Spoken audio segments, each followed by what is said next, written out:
Bonjour, assalamu alaikum, bienvenue pour cette nouvelle émission de Halal ou Haram. Alors, je suis accompagné de monsieur Omar Ahmed. Assalamu alaikum. Wa alaykoum salam wa rahmatullahi wa barakatuh. Comment allez-vous? Ça va, alhamdulillah. Alors, le thème d'aujourd'hui, le métaverse. Alors, est-ce que vous pouvez nous définir qu'est-ce que la métaverse? Je crois qu'on dit le métaverse. Le métaverse, ben voilà, alors le métaverse. Le métaverse. Le métaverse, en fait, c'est la réalité augmentée. On va dire que c'est la continuité, la suite logique de l'Internet, des réseaux sociaux. C'est un monde, un environnement, en fait, qui a été mis en place et qui est en train de se développer énormément, là, maintenant. Et qui a été inauguré récemment par Facebook. Je crois que Facebook sont passés maintenant, il ne s'appelle plus Facebook, il s'appelle Meta. Oui. Voilà. Et donc, c'est un monde virtuel où on va augmenter en virtualité. C'est un peu la Wii. Ouais, je ne sais pas si vous vous rappelez. Oui, la vieille console. La vieille console, là, où vous ressentez un peu même les mouvements. Eh bien, avec justement la métaverse, vous basculez dans un monde à travers justement... c'est des casques virtuels, c'est ça? Tout à fait, voilà. Vous basculez justement dans un monde, vous pouvez créer votre avatar, soit la prolongation virtuelle de vous-même, vous pouvez vous créer ça marche sous le principe du pseudo, hein, un avatar qui sortirait de votre imagination et qui reproduirait vos gestes, et vous pourriez interagir avec des personnes au bout du monde, et vous pourriez même créer un univers parallèle, une planète, mais ce ne serait pas simplement de l'ordre du jeu, hein, parce qu'on parle même d'investir dans le métaverse. C'est-à-dire de créer un business virtuel, par exemple? Tout à fait, dans le métaverse. Qui rapporterait de l'argent? Qui rapporterait de l'argent, oui, tout à fait. Alors, est-ce que justement, alors, on va aller un petit peu plus loin, est-ce que ce monde virtuel, est-ce que c'est compatible avec l'islam, justement? Si vous voulez, la virtualité, aujourd'hui, comme je le dis, c'est le prolongement, donc c'est pas quelque chose de complètement différent, c'est plutôt une prolongation.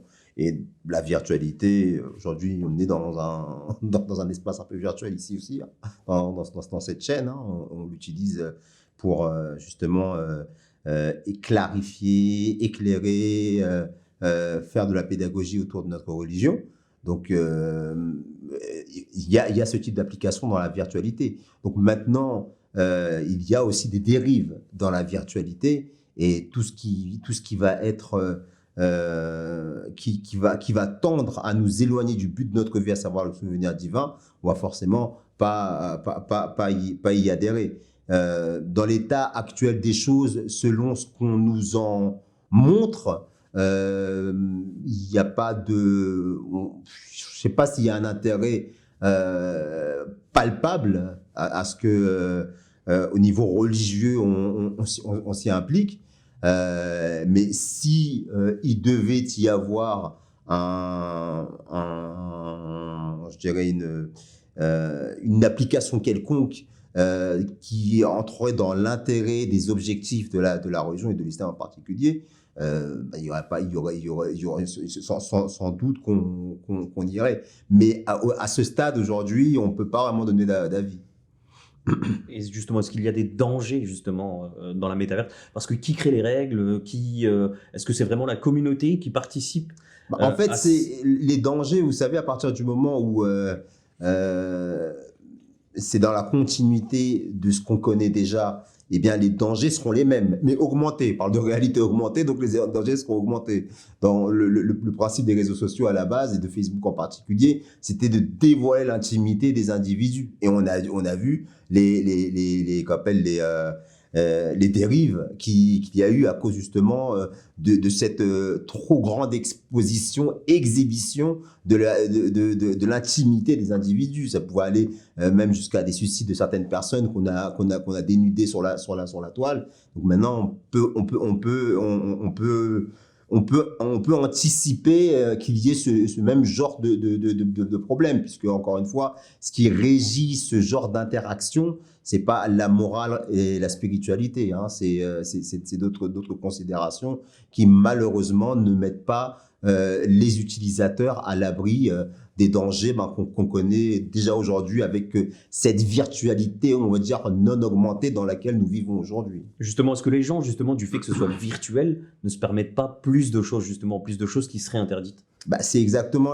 Le problème, c'est que déjà, à partir du moment... Parce que tout est question de... euh, tout est question en vérité d'état d'esprit. À partir du moment où on vit dans un monde sans Dieu et que les normes ont changé, c'est-à-dire ce qui était considéré comme indécent dans une société morale et spirituelle, avec des valeurs religieuses, eh bien, c'est considéré comme quelque chose de décent aujourd'hui.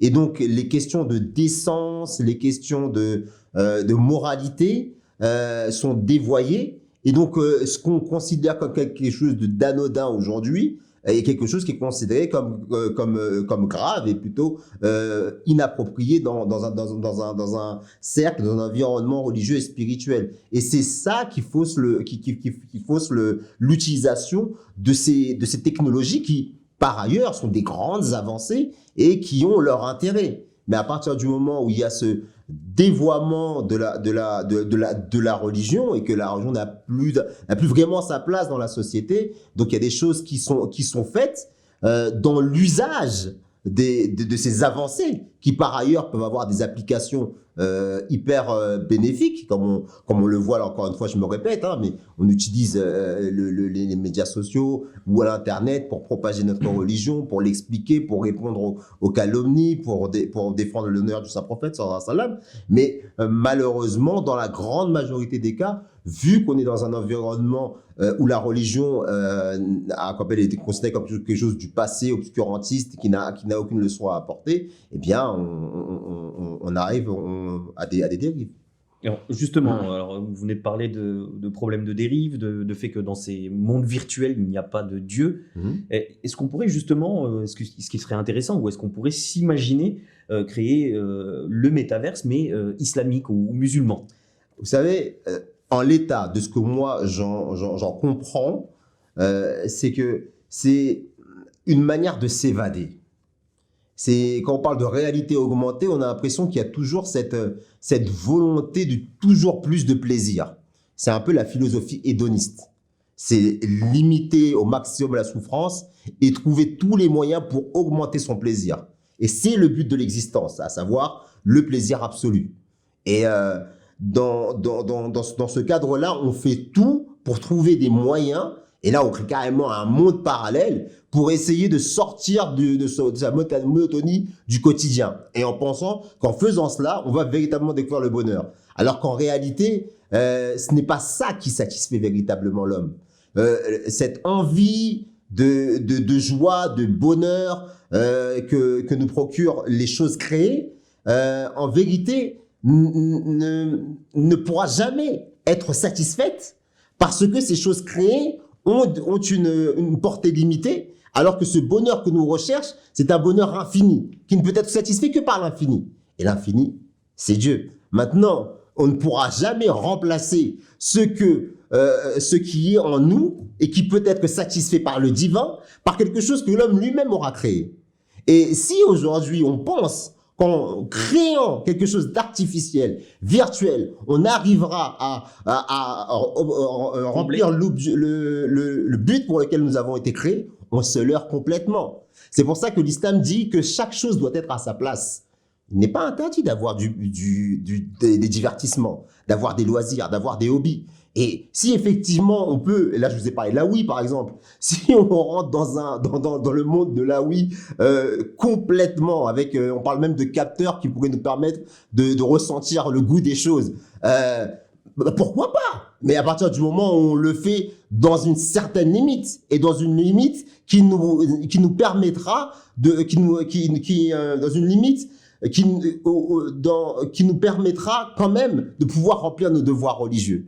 Mais si justement on finit par préférer cette virtualité, ce mensonge à la vérité de Dieu, eh bien là, sache qu'on se leurre et que tôt ou tard, on finira par en payer les conséquences.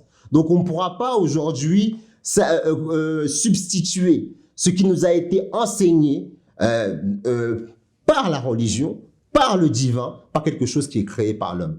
Donc c'est comme ça me fait penser à une petite anecdote que j'avais une petite question-réponse que j'avais entendue une fois, ou qu'un frère m'avait rapporté d'un imam à qui on avait posé la question: est-ce qu'il est possible de faire la prière de Jumu'ah en étant chez soi et en suivant le khutba de l'imam à la télévision. Et l'imam lui avait répondu, j'ai bien aimé sa réponse, c'est que dans ces cas-là, il est aussi possible de prendre un grand drap noir et de le mettre sur le réfrigérateur et de faire le circuit du réfrigérateur et vous aurez fait votre pèlerinage à la Mecque. Donc c'est complètement ridicule. Donc on peut pas créer artificiellement une spiritualité.